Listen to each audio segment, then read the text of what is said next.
Assalamualaikum warahmatullahi wabarakatuh. Perkenalkan, nama saya Dian Fitriani dengan NPM 19751026.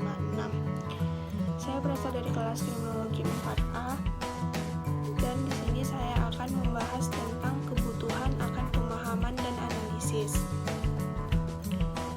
Misi dan peran personel analitis dan tugas mereka perlu didefinisikan dengan jelas dalam prosedur operasi standar setiap lembaga untuk diikuti semua karyawan. Selain itu, informasi ini harus diteruskan kepada pihak-pihak terkait secepatnya. Ditindaklanjuti sangat penting untuk mencegah tindakan terorisme. Analisis menyeluruh dan penyebaran informasi yang tepat tentang teroris domestik dan internasional dan kegiatan mereka akan meningkatkan kemampuan pemerintah untuk mengganggu dan mencegah tindakan teroris dan akan memberikan peringatan yang berguna bagi sektor swasta. Faktor yang menghalangi analisis keamanan dalam negeri dan terorisme yang efektif adalah sebagai berikut. Yang pertama, konstitusi. Yang kedua, kebebasan berbicara, pers dan beragama, dan perlindungan terhadap penggeledahan dan penyitaan yang tidak wajar. Yang ketiga, amandemen pertama, amandemen keempat. Dan yang keempat, penegakan hukum tradisional untuk menyelidiki kejahatan. Dan yang kelima adalah gaya kepolisian yang reaktif versus proaktif. Yang keenam, kurang atau tidaknya jumlah analisis kejahatan dari intelijen. Dan yang ketujuh, penegakan hukum yang secara tradisional menganalisis fakta. Yang kedelapan, perilaku atau sikap proaktif ketika menganalisis. Dan yang biasanya disambut dengan skeptisisme. Dan yang kesembilan, penegakan hukum lokal yang sering dikonsumsi dengan lokal, masalah sipil dan komunitas, misalnya profil rasial dan inisiatif kepolisian berorientasi komunitas. Dan yang ke-10 ada sikap proaktif membutuhkan perubahan filosofi yang penegakan hukum tidak secara tradisional cepat berubah atau menerima. Banyak dari apa yang dilakukan penegak hukum adalah memproses informasi, tetapi tidak banyak membantu dalam memerangi kejahatan atau membantu masalah terorisme tanpa unit analisis intelijen yang efektif. Agar efektif, unit ini juga memerlukan komputer kelas atas, printer laser, plotter, dan perangkat periferal lainnya, serta paket perangkat lunak yang kompleks. Yang dilengkapi dengan benar juga dapat membantu banyak aspek penegakan hukum, terutama program penegakan hukum khusus termasuk yang menangani terorisme, keamanan dalam negeri, dan kelompok pembenci yang terorganisir.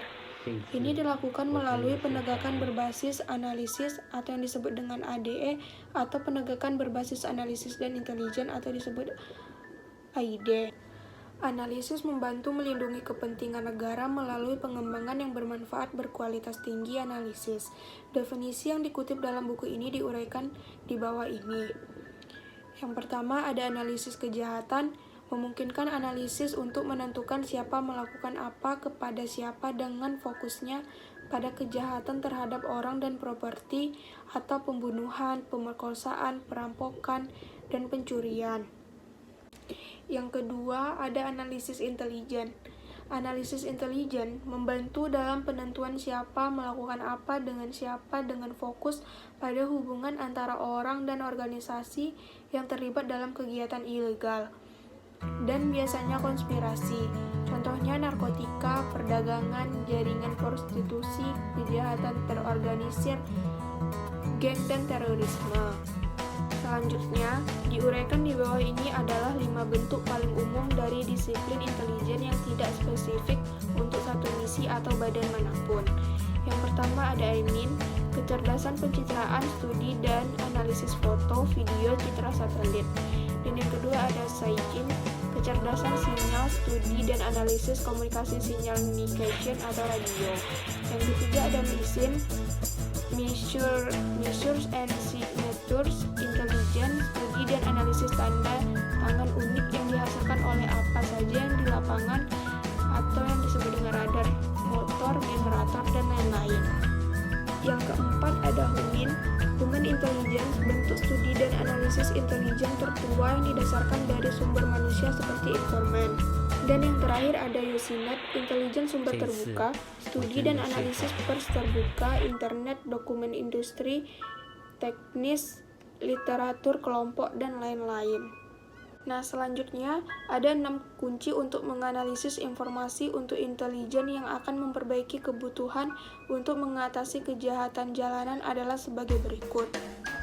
Yang pertama, mencari informasi yang dilaporkan dan tidak dilaporkan dengan cepat untuk menggagalkan potensi aktivitas yang dapat menembus keamanan dalam negeri atau menyebabkan aktivitas terkait teroris, memvalidasi keaslian dan keakuratan informasi yang diterima dan tidak pernah mengabaikan apapun tanpa memeriksa itu terhadap semua variabel atau prospek.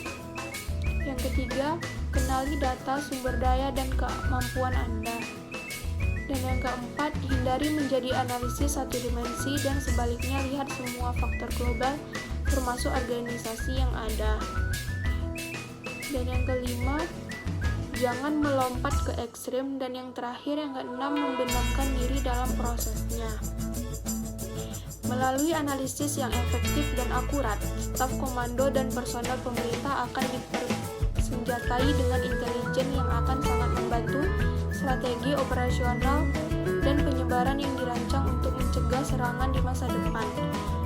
Ada 3 metode pencegahan, yaitu 1. Memantau kelompok yang diduga merencanakan terorisme untuk mencegah tindakan mereka atau untuk menangkap dan melumpuhkan mereka. Yang kedua, menolak kelompok-kelompok tersebut apa yang mereka butuhkan untuk mengakses dan melakukan tindakan terorisme.